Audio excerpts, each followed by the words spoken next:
Hola, Rodrigo. ¿Qué tal? ¿Qué tal? ¿Cómo estás? Bueno, Encantado de estar acá, digamos, nuevamente en tu casa.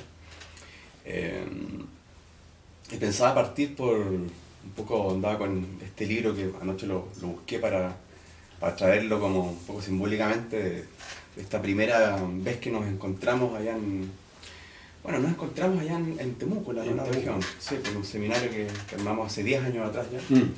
Y, y este contacto que teníamos a propósito de esta entrevista que en Artes y Letras, me acuerdo, en Mercurio, que salió sobre este libro de A la búsqueda del sentido, te escribí, me contestaste desde Europa, ¿cierto? Y yo creo que uno de los primeros impactos que me tomó de la pregunta por el sentido, que es inevitable cuando uno lee la pregunta por el sentido, no empezar a preguntarse también por el sentido, justamente como, o sea, yo soy psicólogo, ¿cierto? Y en la psicología está este trabajo clásico ya de Viktor Frankl, este hombre que saca esta pregunta, este libro de En la búsqueda del sentido, ¿cierto?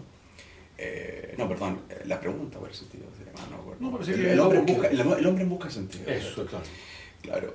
Y que surge justamente más allá de lo que él plantea, ¿cierto? Surge de la experiencia de su vivencia en campos de concentración, en la pérdida de su familia, que gran parte de la literatura de ese tiempo, o sea, pienso ahí de ahí en adelante, Primo Levi, ¿cierto? El mismo Agamben que le dedica a su tercer Homo Sacer a este tema de lo que queda de Auschwitz.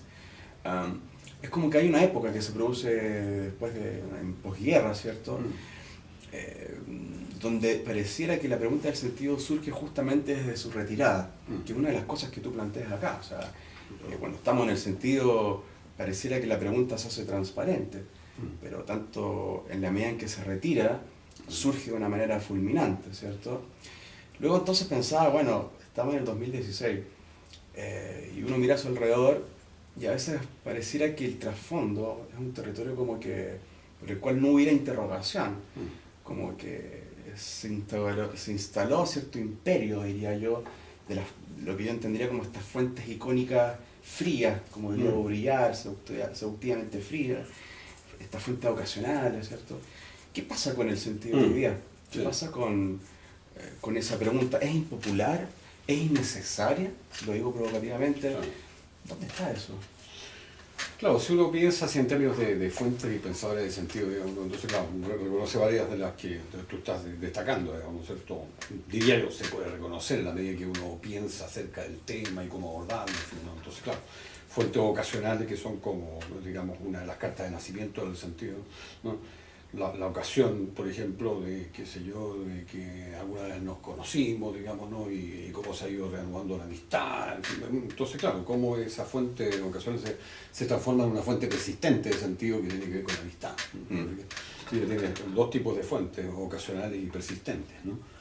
Pero luego, digamos, no, claro, hay otras que son fuentes programáticas, digamos, ¿no? Y que tienen que ver, digamos, con la proyección del mundo, fuentes programáticas, la técnica, la tecnología, la ciencia, el derecho, la moral, la religión, la propia filosofía, el arte, por supuesto, digamos, ¿no? Entonces, cómo el mundo se va programando, se va proyectando a partir de estas fuentes programáticas, digamos, ¿no? Y fuentes referenciales que son como las que están así en la retaguardia, como el cielo estrellado del sentido, por decirlo así, digamos, ¿no? Exactamente. ¿Ah? El saber, el amor, el sexo, erotismo, amor, el Poder. poder, en fin, bueno, ¿ya?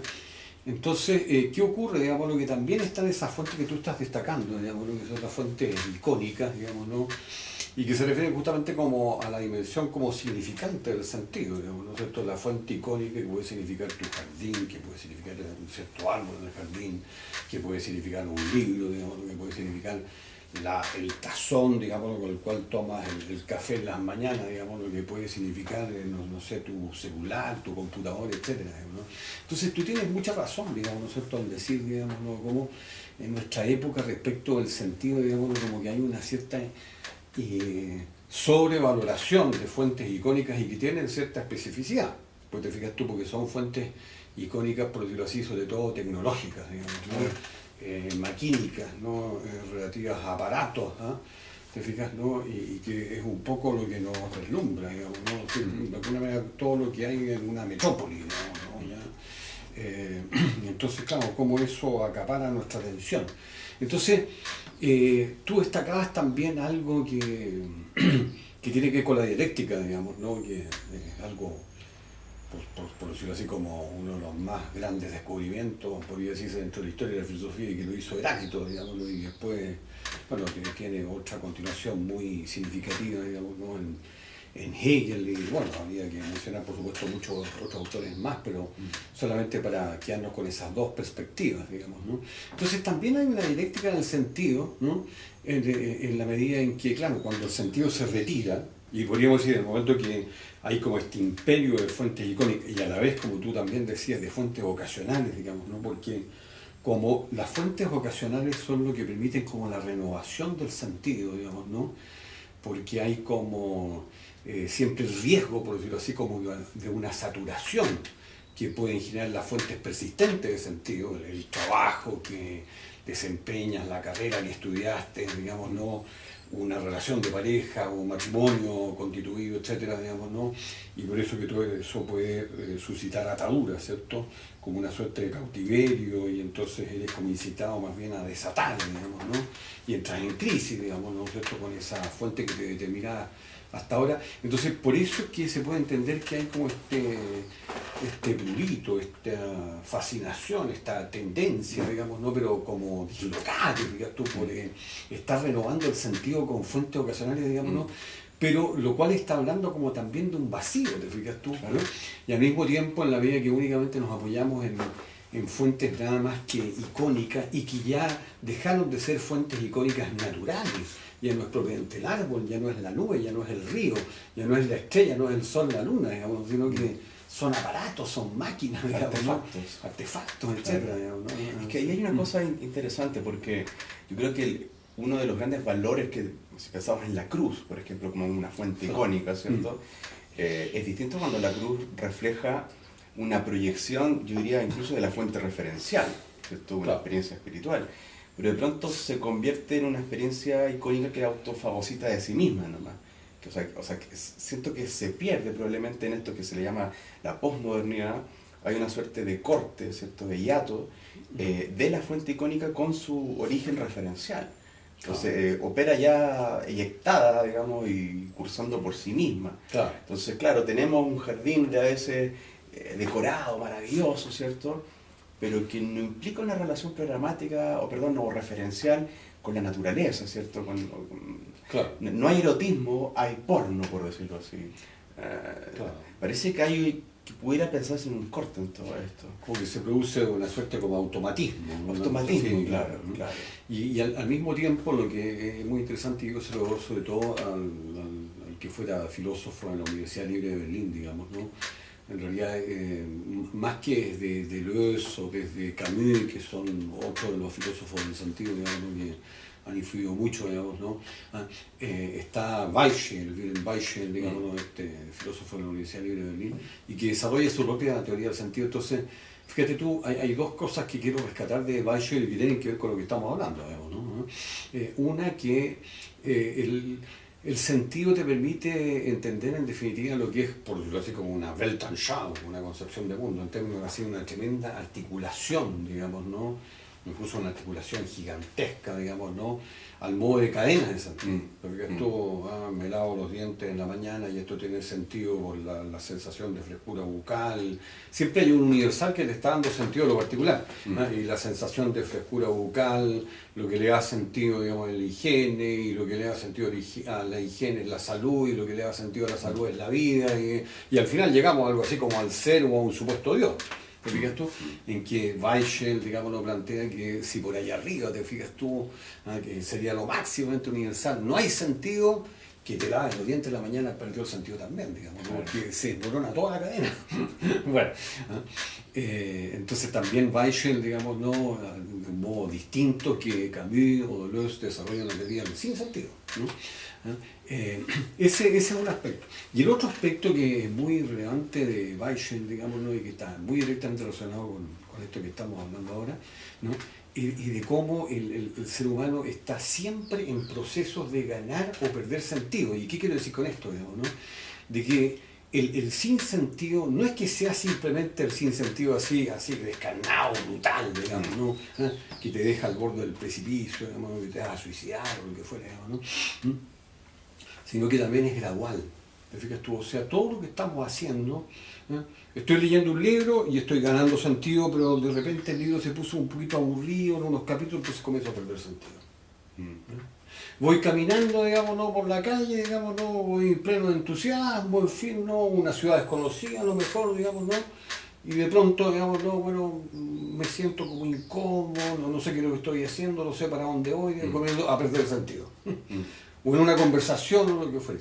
Entonces, eso es muy, muy interesante, digamos, ¿no? Y volvemos nuevamente, digamos, ¿no? al punto de la dialéctica del sentido, digamos, ¿no? Que como tú muy bien te destacabas, te fijas tú, en la medida que se produce esta retirada del sentido, digamos, ¿no? Aflora la pregunta por el sentido. Claro. ¿Qué es lo que pensaría, guardando ciertos cuidados hermenéuticos, el mismo Hegel, ¿cierto? Claro. En la medida digamos, de la nulidad de lo no verdadero que hay en ese proceso identitario, ¿cierto? Claro. Surge como abandono, ¿cierto? Y aparición. Pero en Hegel hay una proyección hacia lo absoluto, de alguna manera. O sea, claro. Hay un lugar al cual se llega. Tengo la sensación, no solamente en Weisel, sino que, por ejemplo, en Deleuze, Deleuze dice que el sentido no es origen, es producción. Claro. Se pareciera que en la perspectiva hegeliana hay cierto lugar, como que ahí estuviera el sentido, digamos. Claro. Finalmente. Pareciera que nunca llegamos, pero que estamos en ese camino, ¿cierto? Claro. Un camino, por cierto, trágico, de constante deshacimiento de lo no verdadero que hay en sí mismo. Pero Deleuze es mucho más radical en ese sentido. Claro. O sea, para él, precisamente, Dios no es origen del sentido, sino que el hombre se aliena en la experiencia de Dios como una producción de sentido. Claro. O sea, somos seres que pareciera que necesitamos que las cosas tengan sentido. Claro. Y si no lo tienes, nos extraviamos, como tú dices. Claro. Por eso yo pensaba, bueno, ese extravío que fue poderoso en algún tiempo, pareciera que hubiera sido cubierto con ciertas como ortopedias, artilugios, artefactos, claro, que justamente, como dice este filósofo coreano alemán Byung-Chul Han, nos hacen innecesaria la pregunta por lo que nos falta. ¿Por qué? Porque estamos en la era de donde todo está cubierto, donde parece que no hay una necesidad. Hay un peligro en eso, ¿cierto? Parece que hay un peligro de, si volvemos a Weisel, de que se rompe, se desconecta un eslabón de esta cadena. Entonces la sensación de frescura, como tú decías en el ejemplo, se queda en la sensación de frescura, pero se rompe esta conexión como con aquello universal, claro, que le da sentido a la higiene, que le da sentido a la salud, qué sé yo. Claro. Weisel es bien irónico respecto a ese punto, digamos, ¿no? Porque de hecho utiliza expresiones como depósito, que ya por sí conlleva una carga irónica, como que allá arriba hubiera en lo máximo universal un depósito, así como la piscina del tío rico, ¿no? Claro. Te fijas tú el sentido, una cosa así, digamos, ¿no? Entonces, bueno, por eso es que justamente, digamos, ¿no? Destaca con ello que podría no haberlo, digamos, ¿no? ¿Te fijas tú? Entonces, por eso es que si aquello tiene que ver también con la posibilidad de Dios, digamos, no él se declara ateo, pero claro, en términos de un ateísmo abierto, porque ateísmo abierto en cuanto a que si hay tal depósito, entonces claro, todo tiene sentido, y si no hay, nada tiene sentido, digamos, ¿no?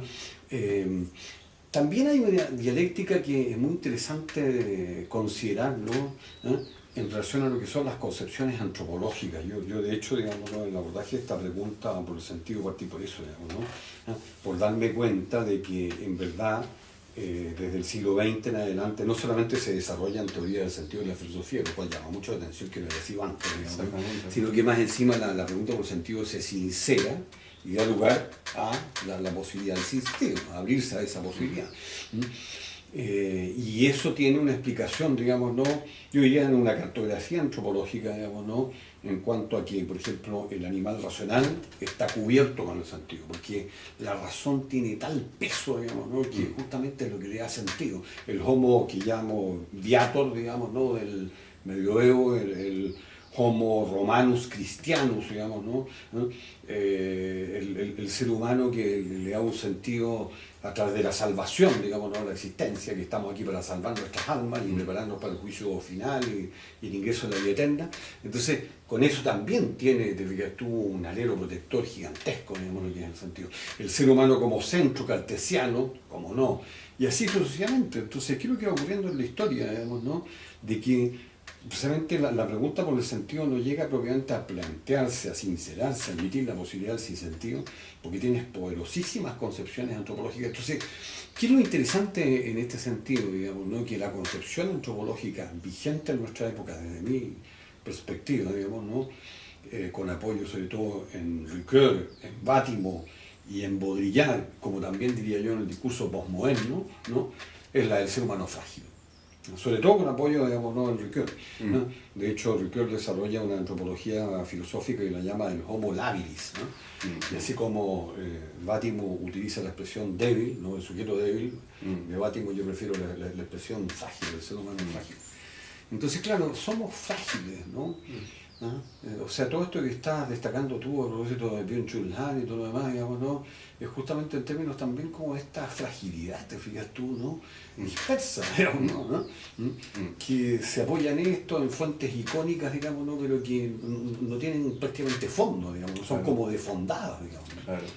Ahora, hay algo ahí interesante porque cuando tú mencionabas el elemento antropológico, yo pensaba que preguntas sobre el hombre han existido siempre, tú lo decías, pero siempre encuentran una suerte de domo, de repertorio, de dispensador, digamos, Claro. de que un vínculo, qué sé yo, y uno lo puede encontrar, por ejemplo, en tratados de Hume, qué sé yo, pero que tienen que ver con una relación del hombre con lo infinito, ¿cierto? Hay una respuesta revelada a priori que contiene, que sostiene, que da vínculo, sostén, en toda esta genealogía que tú planteas del sentido.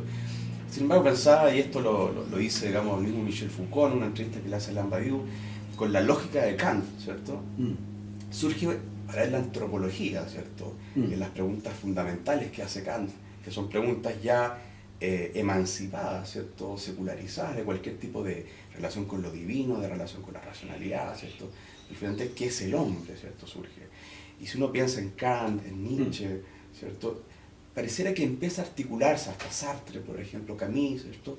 Una pregunta quizás da origen a esta fragilidad, ¿cierto? Esta pregunta que cursa sin repertorio a priori de respuesta, ¿cierto? Porque empezamos en San Agustín, en Tomás de Aquino, hay un repertorio ya a priori anticipado que nos va a dar una respuesta. Pareciera que en la medianía del siglo XX, ¿cierto? Surge una pregunta ya emancipada precisamente de cualquier tipo de sostén, y somos nosotros los hombres los que tenemos que encontrar ese sostén. Eso pareciera peligroso o amenazante. Claro. Claro, todo apunta, digamos, ¿no? A cómo, claro, justamente como renovar la pregunta por el sentido, digamos, ¿no? Y entonces cómo eso es únicamente creíble, admisible, por decirlo así, legítimo, diría yo, en la medida que siempre, digamos, ¿no? Se hace presente la posibilidad del sinsentido. Ahora, yo tiendo a apartarme especialmente, digamos, de una mirada como la de Frankl, digamos, ¿no? Porque en el caso de su logoterapia, sobre todo, lo que más destaca, no quiero decir que sea lo único, pero es lo que más destaca, digamos, ¿no? Es como la conexión del sinsentido con el sufrimiento, ¿no? El paciente, un paciente sufriente que llega a la consulta, ¿no? ¿Cierto? Para que se le aplique ahí y retome, digamos, algo logoterapéutico, en fin, ¿no? Claro. ¿Ya? Pero resulta que el sinsentido está tan ligado con el chiste, ¿cierto? Está tan ligado con lo lúdico, está tan ligado con el arte, digamos, ¿no? Y para mí lo fascinante, digamos, ¿no? A la hora de abordar la pregunta, digamos, ¿no? Es constatar justamente como en el siglo XX prácticamente como que el arte, como suele suceder por lo demás, se adelanta a la filosofía, ¿te fijas tú, no? Claro. Entonces, como comienzan a ver probablemente, digamos, no antes que las principales teorías del sentido, que van a ser teorías del sí sentido, como Deleuze, Camus, en fin, ¿no? Comienzan a haber expresiones artísticas como el dadaísmo, etcétera, digamos, ¿no es cierto? ¿Ya? Te fijas, o lo que es el teatro del absurdo, digamos, ¿no? Ionesco, Beckett, en fin, hasta el mismo Cortázar, digamos, ¿no? en que, claro, está en juego no solamente la pregunta por el sentido, sino por el sinsentido. Claro.